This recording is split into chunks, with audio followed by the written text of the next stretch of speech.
Bismillahirrahmanirrahim. Assalamualaikum warahmatullahi wabarakatuh. Perkenalkan, nama saya Zahwa Zahra Lubis dengan NPM 2151007 dari kelas 4 IHPA. Pada kesempatan kali ini saya akan mempresentasikan materi saya terkait dengan hukum acara peradilan tata usaha negara dengan dosen pengampu saya Ibu Selvi Rusdiana SHMH. Baiklah, langsung saja kepada materi yang akan saya paparkan. Langsung saja kepada materi yang pertama terkait dengan pengertian. Peradilan tata usaha negara adalah lingkungan peradilan yang dibentuk dengan tujuan menjamin kedudukan warga masyarakat dalam hukum. Apa yang dimaksud peradilan tata usaha negara? Secara umum, peradilan tata usaha negara atau Peratun merupakan lingkungan peradilan dibentuk dengan tanda disahkannya Undang-Undang Nomor 5 Tahun 1986 pada tanggal 29 Desember 1986. Peradilan tata usaha negara menjadi lembaga hukum di bawah Mahkamah Agung atau MA yang membantu menyelesaikan sengketa tata usaha negara atau TUN. Materi selanjutnya adalah tujuan peradilan tata usaha negara. Yang pertama, untuk mewujudkan tata kehidupan negara dan bangsa yang sejahtera, aman, tentram, serta tertib yang dapat menjamin kedudukan warga masyarakat dalam hukum. Yang kedua, menjamin terpeliharanya hubungan yang serasi, seimbang, serta selaras antara aparatur di bidang tata usaha negara dengan para warga masyarakat. Selanjutnya ada tugas peradilan tata usaha negara. Yang pertama, menerima, memeriksa, memutus, dan menyelesaikan sengketa tata usaha negara atau TUN. Yang kedua, meneruskan sengketa-sengketa tata usaha negara atau TUN ke Pengadilan Tata Usaha Negara atau PTUN dan Pengadilan Tinggi Tata Usaha Negara atau PTTUN yang berwenang. Yang ketiga, peningkatan kualitas dan profesionalisme hakim. Lalu yang keempat, meningkatkan kepercayaan masyarakat terhadap lembaga peradilan guna meningkatkan dan memantapkan martabat dan wibawa aparatur dan lembaga peradilan.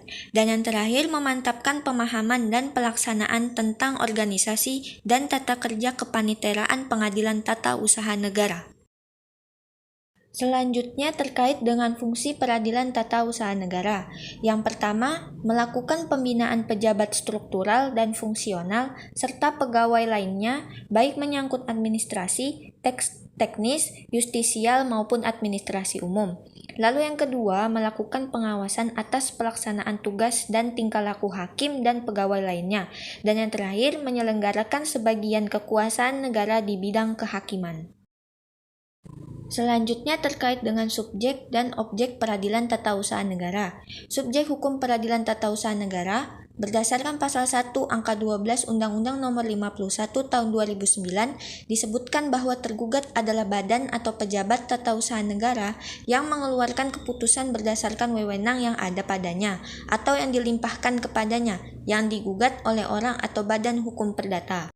Lalu pasal 53 ayat 1 Undang-Undang Nomor 9 Tahun 2004 menambahkan seseorang atau badan hukum perdata yang merasa kepentingannya dirugikan oleh suatu keputusan tata usaha negara dapat mengajukan gugatan. Selanjutnya terkait dengan objek sengketa tata usaha negara. Untuk membedakan objek sengketa tata usaha negara atau bukan, maka perlu diketahui definisi sengketa tata usaha negara. Yang dimaksud sengketa tata usaha negara adalah sengketa yang timbul dalam bidang tata usaha negara antara orang atau badan hukum perdata dengan badan atau pejabat tata usaha negara, baik di pusat maupun di daerah, sebagai akibat dikeluarkannya keputusan tata usaha negara pasal 1 angka 10 Undang-Undang Nomor 51 Tahun 2009 tentang perubahan kedua atas Undang-Undang Nomor 5 Tahun 1986 tentang peradilan tata usaha negara. Kemudian yang dimaksud dengan keputusan tata usaha negara adalah suatu penetapan tertulis yang dikeluarkan oleh badan atau pejabat tata usaha negara yang berisi tindakan hukum tata usaha negara berdasarkan peraturan perundang-undangan yang berlaku yang bersifat konkret, individual, dan final yang menimbulkan akibat hukum bagi seseorang atau badan hukum perdata. Pasal 1 angka 9 Undang-Undang Nomor 51 Tahun 2009 tentang perubahan kedua atas Undang-Undang Nomor 5 Tahun 1986 tentang Peradilan Tata Usaha Negara. Berikut merupakan proses penyelesaian sengketa tata usaha negara atau alur persidangan dalam tata usaha negara.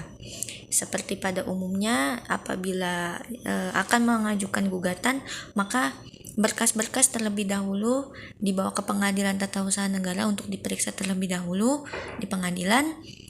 Nanti lalu setelah diperiksa dan dinyatakan lolos berkasnya, maka nanti akan ditentukan siapakah hakim-hakimnya yang akan menyelesaikan persoalan sengketa tersebut, kepaniteraannya dan sebagainya.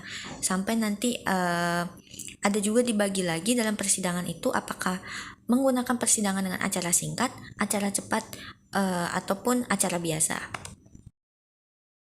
Selanjutnya, upaya hukum pengadilan tata usaha negara.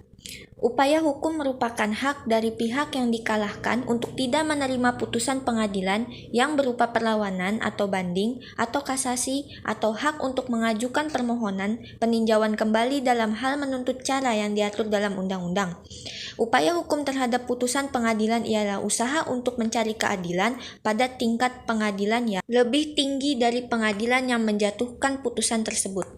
Upaya hukum yang tersedia dalam hukum acara peratun atau peradilan tata usaha negara adalah sebagai berikut.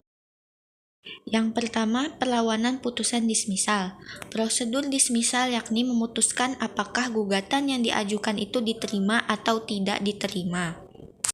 Suatu penanganan yang bersifat inkuisitor belaka terhadap gugatan yang diajukan, tidak ada proses antara pihak-pihak, tidak ada acara tukar-menukar jawaban dan dokumen, serta tidak ada pembuktian. Selanjutnya, pemeriksaan banding. Upaya pemeriksaan banding pada Pengadilan Tinggi Tata Usaha Negara merupakan pemeriksaan ulang terhadap apa yang sudah diputus oleh Pengadilan Tata Usaha tingkat pertama. Hal ini berarti bahwa Pengadilan Tinggi Tata Usaha Negara akan memeriksa kembali baik fakta maupun hukumnya serta amar putusan Pengadilan Tata Usaha Negara tingkat pertama, terlepas dari ada tindaknya memori banding. Pemeriksaan tingkat banding itu bersifat devolutif, artinya seluruh pemeriksaan perkara dipindahkan dan diulang oleh pengadilan tinggi yang bersangkutan. Pengadilan tinggi seperti duduk di tempat hakim tingkat pertama. Lalu ada pemeriksaan kasasi.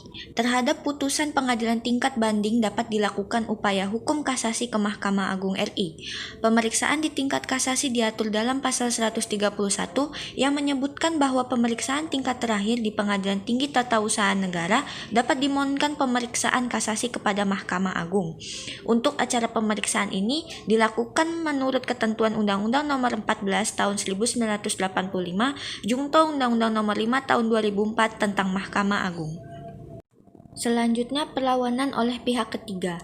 Pasal 118 mengatur pelaksanaan putusan Pengadilan Tata Usaha Negara yang telah memperoleh kekuatan hukum tetap. Yang dimaksudkan dengan pihak ketiga di sini ialah pihak ketiga yang tidak ikut serta dalam proses perkara berdasarkan pasal 83, yaitu mereka yang tidak intervensi.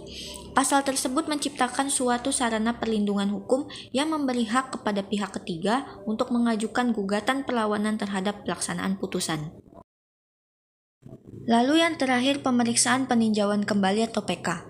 Dalam sistem hukum acara peratun, di samping upaya hukum kasasi demi hukum yang diajukan Jaksa Agung, dikenal upaya hukum pemeriksaan peninjauan kembali terhadap putusan pengadilan yang telah memperoleh kekuatan hukum tetap. Kedua upaya hukum ini dikategorikan sebagai upaya hukum luar biasa, sedangkan pemeriksaan banding dan kasasi termasuk upaya hukum biasa. Materi terakhir yang akan saya sampaikan terkait dengan pelaksanaan atau eksekusi putusan tata usaha negara.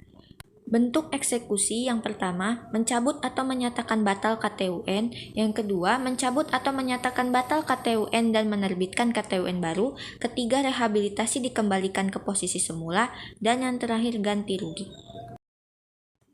Hanya putusan pengadilan yang telah berkekuatan hukum tetap yang dapat dilaksanakan. Putusan yang ingkrah adalah sebagai berikut.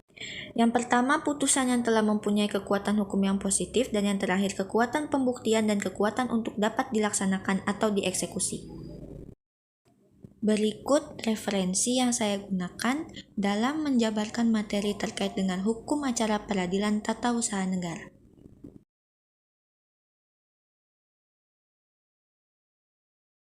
Cukup sekian materi yang dapat saya sampaikan terkait dengan hukum acara peradilan tata usaha negara. Semoga dapat bermanfaat dan juga ilmunya dapat diterima oleh siapa saja yang menonton video saya. Sekian dan terima kasih. Mohon maaf apabila ada kata-kata saya yang kurang berkenan dalam penyampaian materi. Wabillahi taufik wal hidayah. Wassalamualaikum warahmatullahi wabarakatuh.